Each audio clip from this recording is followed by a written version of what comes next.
Hello there, H+III+T. It's about that dang on time. What's poppin' with you guys? Dang it. What's litty with you? Let's go with you. Penguin again, what's litty?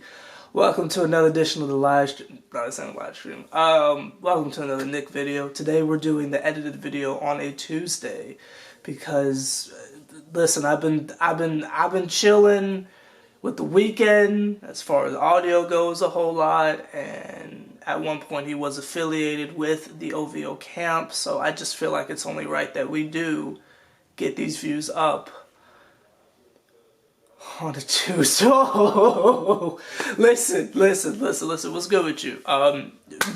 Before this video officially starts, because you know there's an intro before every edited video, because why the jive not? Today we are talking about the mental state of our young core, because I think it needs to be harped on a little bit. There's all this conversation of, oh, what's your mental health being at home because everyone's hiding from the really, but no one's having a conversation of the mental effects of tanking with little kids on your team. So we're gonna dive on into that, like Trey Songz said. But before we do that, and I make more R&B references that, you know, none of my subscribers are gonna get because you're all 14,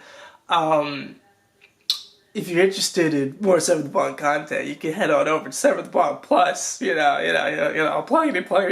Shout out to everyone who has joined and been a member. You will get your shout outs at the end of this video and such. But let's get to the foolishness. We're talking about little kiddies, the fizz kids. Glad we don't have to hear that again. Let's do it.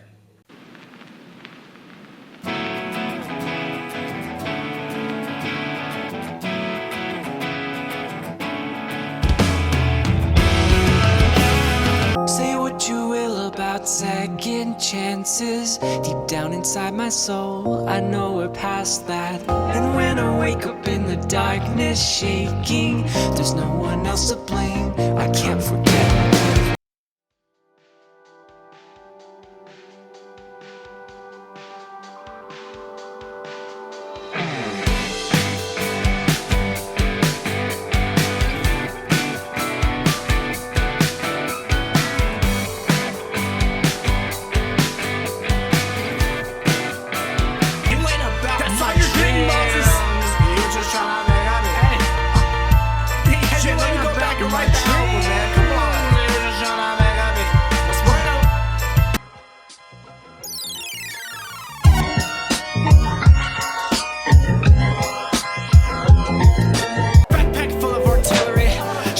Chest line literally, I ain't even gotta remind you, but okay, killing them, yeah, on the line.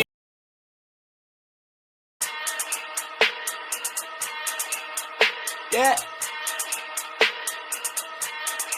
You didn't know. DJP. Let's go. Like it loaded, shoot it like a rifle. Got everybody feeling like an idol. The Lord could amaze, give him all the praise. And to the squad, I be yelling Lord's been for days. And I can't do nothing about my crazy self. I'm a crazy rapper trophy up on my shelf. Rap, that's all I do. I'm a different rapper, you don't have a clue. Hi, welcome back. What's good? Hey. So today we are talking about, the mental state of the team and how we were at a point in the season to where I really thought autonomy was lower than any possible scale could read, and it was worrying me quite a bit. I'm going to bring us back to a very specific incident. No, not Marcus Morris bouncing a ball off of someone's head. I'm going to bring it back to the Jay Crowder incident involving Jesus Christ himself. No, not Mitchell Robinson. Elfrid Payton. You know, when we were getting, like, the brakes beat off of us by John Morant and the crew in Memphis, and, you know, they were trying to run up the score on us, and let's just throw a cliche term out there, we met the boiling point, and, you know, tensions got a little high, and Elfie kind of shoved that man into the front row. Wasn't that why I laughed? Because I think it's hilarious how everyone thinks that Peyton is sweet, but this man's from New Orleans, but that's not either. Y'all know how they get down, but that's not either there. But you could tell that the losing was really starting to get to everyone, and especially how quickly everyone was just willing to throw the season away and get collectively suspended, with everybody joining in the quote-unquote scrap, which it actually was a legitimate, like, fight-ish, whereas most of the time it's just people getting really close to each other and not kissing for some reason. It was more so like social distancing had no bearings on the altercations that we saw, but specifically that one I felt like was the lowest point of the season. And for the kids, and I always had this issue with Marcus Morris, though I thought his influence was good on the team. There were times where I felt like the veterans just weren't used to this type of losing, especially since no one signed up for it, that it was bad for the young players. In general, it's trash if your organization has a losing record and you have all these little kids and you're raising them in a losing culture, because they start to accept that. They start to accept those habits. I don't follow the Mavericks at all because I don't care, but I would assume that when, to quote Carmelo, their backs are against the wall and you're having a close game, I bet you KP's not the closer. I bet you it's Luka running the show down there, because KP was raised in a losing culture and a losing organization. And unfortunately, you just see those tendencies in players who came up in trash environments. Kemba Walker, if we were able to see the playoffs, they would probably struggle because that man comes from a losing culture. Granted, he's surrounded by a bunch of them dudes and kids who grew up in a winning environment, like, say, Jason Tatum and stuff like that. Then you have the rookies who are able to immediately make an impact in a trash culture, like again the Grizzlies with the John Morant, and you see how the positives are able to come through. If some magic were to happen and like Trae Young were to go to a contender, right, I think you would see some of the exact same tendencies. Unless you were to add a winner, then I don't think that is a healthy environment. For example, Kyrie basically grew up in the losing Cleveland environment. Then he was gifted LeBron James. When LeBron James left and Kyrie went to his respective stops, which is not respected because he was a Celtic. Ugh, I'm not going to respect that, but you saw how Kyrie was able to get it popping. He reverted back to how it was before LeBron because that was the environment he was raised in. And to no surprise, he almost tanked the Celtic organization and derailed them. Because when you're a young player, star or not, talented or not, in a losing environment, that stuff starts to weigh on you. You know, not just emotionally, not just how it is that you go about things, but mentally. Look at Devin Booker. If he ever leaves that environment, is he going to really be able to do anything for realsies without, like, real help? I look at Anthony Davis. I was watching very closely because as soon as the playoffs started, I really feel like it was going to be completely the LeBron show. Not just because Bron is Bron, but because I don't think Anthony Davis was really going to contribute other than just being a guy that's going to go out there and score. Because he's from a losing environment. The Pelicans made the playoffs that one time with DeMarcus Cousins. DeMarcus Cousins is another example of someone who is just not used to being in winning environments, and you see how that works out for the kid, but that's not even there.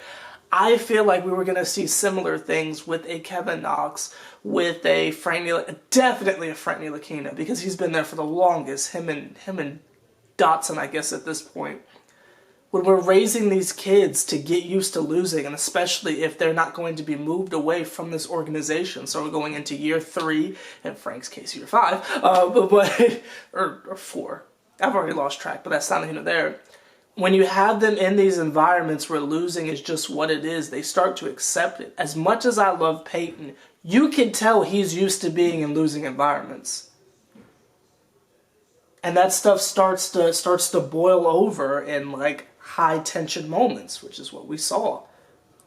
You know, and I don't think it's good that the kids are around that. Now, obviously, you could get on to me and say, "Oh, Sever, this is such a negative take. You're always so negative about the Knicks." I just came off 2 consecutive years of being captain positive. So excuse me if I'm just a little bit tired of being fake positive and optimistic with these Knicks. Gosh dang it, sorry, but it's like this is one of the many things that we have to address. If we want these guys to develop, especially with RJ and Mitchell, you know, Kevin and stuff, he's got some other stuff he needs to work on. Frankie, he's got some other things he needs to work on, gosh dang. He needs to get that iron groin. I don't know where he's going to obtain it from, maybe the crimson chin or the bronze kneecap, and I'm not referring to Joakim Noah. Maybe he could assist him or something like that, but I mean, you know, there's other things that individuals like that need to worry about, so their autonomy is not really something I'm super concerned with, but say a Mitchell Robinson or an RJ Barrett who look like, oh, we should be building the team around these two, I don't know how healthy it is that those two and others, like obviously Dotson and stuff, Trier too, like that they are in these environments where it's just expected we're going to get handed L's from every team who comes to town. I don't know how healthy that is for the development of players. And again, it's bigger than a basketball thing. We're talking about your mental health. We don't want them to get used to losing, especially selfishly if they have the New York Knicks uniform on. You don't want them to go into tight games and say, oh, we're just going to lose anyway. No. That's not the case. That shouldn't be the case. And I feel like we're breeding that type of behavior. We have no one to blame but ourselves. This whole idea of the last couple years of, hey, tanking for so-and-so.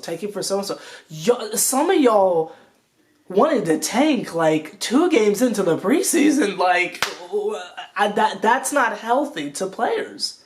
And I get from a management or a GM standpoint, which none of us are, but, you know, we can pretend like you are if you want, if that'll make you feel good. So all of you GMs in my comment section, only 30 teams in the league, and I don't see any of your names on any websites, and there's 4,000 of y'all, so I don't know how you're all GMs of teams, but that's not here to there.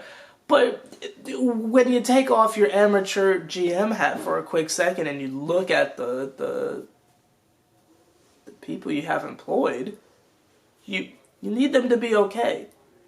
And if this whole like talk is going over the head of kids because you don't have any work experience or anything like that, but when you're in an environment, let's take school, right? If you have a crap teacher and all you expect is failure, right?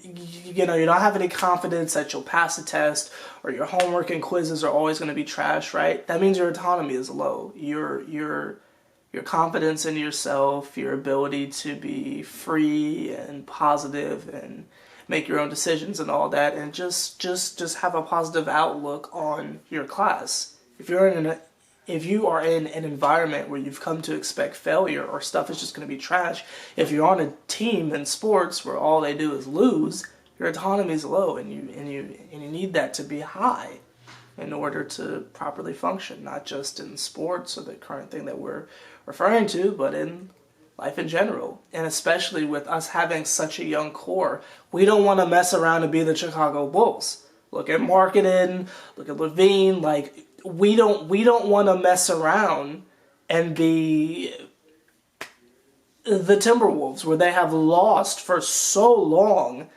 You know, you look at poor Karl Anthony Towns, may his mother, you know, Jesus Christ. But like you don't want to have the Andrew Wiggins effect, right? You don't want to breed losers. Like I mean, that sounds very harsh, but you don't want to breed losing mentality. And I don't like talking about people as if they're animals, like we're going to the Pokemon Center to like the breed folks here, but you know, you just, that's just not positive. And I know there's a lot of focus on free agency, there's a lot of focus on the draft, even though I don't really know why that's the case. That should be the last thing we're thinking about in a global pandemic, but I get that. But if you take off your GM hat for a second and think about the players as people, especially since a good majority of our team is children, well, our children, And then you got the veterans who were told that we were going to make the playoffs, and you saw what happened. I don't know how healthy that is for the kids we have and the kids we're finna draft. But that's just me. This was a very interesting type of video, not as many jokes and silliness as normal, but I hope this type of conversation is something we can kind of, you know, expel on a little bit, maybe. Or not. We can always just get back to tea time. I have no issue with that, but you know, let me know your thoughts down below. I'm just concerned for the kids. As much as we hype up our young core and stuff, it's not like we're the Nets.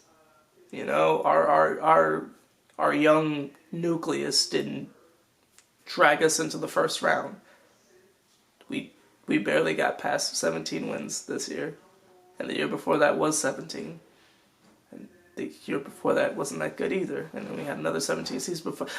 Like, you feel me? I just don't know how healthy all this losing is for good old Frankie Dotson. I'm doing this every time I say Frankie Dotson from now on. I'm like old school Smosh, finding Twitter questions, finding Twitter. Wow, I'm showing my age, but that's not here nor there. All right, well, I'll see y'all later. Shout out to the individuals who have joined SeverTheBond Plus.